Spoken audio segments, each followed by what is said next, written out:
Homebuilder Lennar reporting stronger than expected quarterly results, delivering more than 1,000 homes than predicted. It's the latest sign that demand for new homes remains elevated, improving for the fifth straight month in April.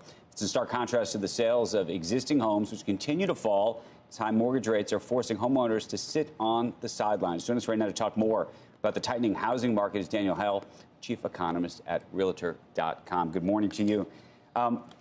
Square the circle between the Lennar numbers, if you will, and what we're seeing in terms of existing homes. Yeah, so Lennar's numbers were good. We've seen new home sales actually pick up in the recent data, so it's not terribly surprising to see a good number from a builder. But what we haven't seen is existing home sales follow the same trajectory. And one of the big reasons for that is that supply pressures are really different for the two sides of the housing market. Existing homeowners, many of whom were able to refinance over the last couple of years when mortgage rates were at record lows, are sitting on a really good situation right now. Their payments are low, their mortgage rates are low. There's not as much incentive as there normally would be for them to get out and decide to make a move, which means they're not putting their homes up for sale. There aren't very many existing homes for sale. What do you see as the tipping point in that scenario? Meaning, is this just a wait because you think that rates will continue to either rise and at some point those folks who had a 5 or 7 year arm are going to get hit and then they're going to have to sell, or what?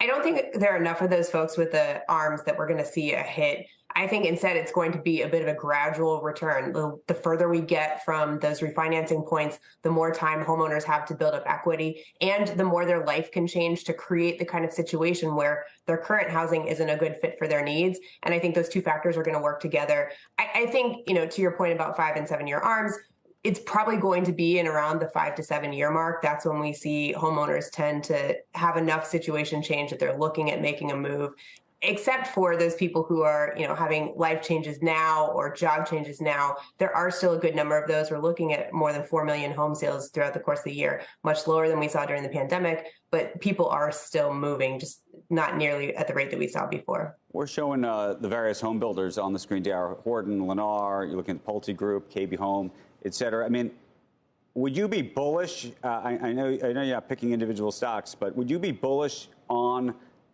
that group at this point in the ballgame? Our data show that we're in a shortage situation when it comes to the housing market. If you look at vacancy rates, they're very close to long-term lows. And by our estimates, we are underbuilt to the tune of 2 to 6 million homes, depending on the assumptions that you make when doing the analysis. We're not alone in noticing that the housing market is short millions of homes. So home builders have a lot of opportunity. The question is, can they build profitably in this environment? I think that's a difficult question, but there's certainly no shortage of a need for housing in this country. How regional is this in terms of where you're seeing real growth and where you're seeing maybe things reversing in the wrong direction? Yeah, so interestingly, the most expensive areas of the country, the coastal markets, the West in particular, we've seen some softness in home pricing and in competition. If you look at measures of how quickly homes are selling, but in contrast, the affordable areas, so parts of the Northeast, not the biggest cities, but outside of the biggest cities, and then the Midwest, where we're still seeing real estate activity relatively elevated, competition among home shoppers and homes selling very quickly. And we think that's because of affordability. You can still find it in the Midwest, especially if you're coming from a major market and bringing your big city salary with you. And that's helping to keep the real estate markets in those regions relatively active.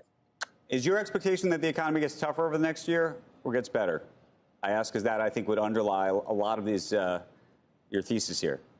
Yeah, I think, the economic growth is going to continue to slow, but I think we're not far away from the end of the Fed's tightening cycle. I know they threw a bit of an unexpected turn with the increase in the forecast for the short-term Fed funds rate, but I think it's clear we're getting closer to the end of the tightening cycle. We just need to see inflation come down a bit further. We've made some progress on headline. Core needs to follow suit.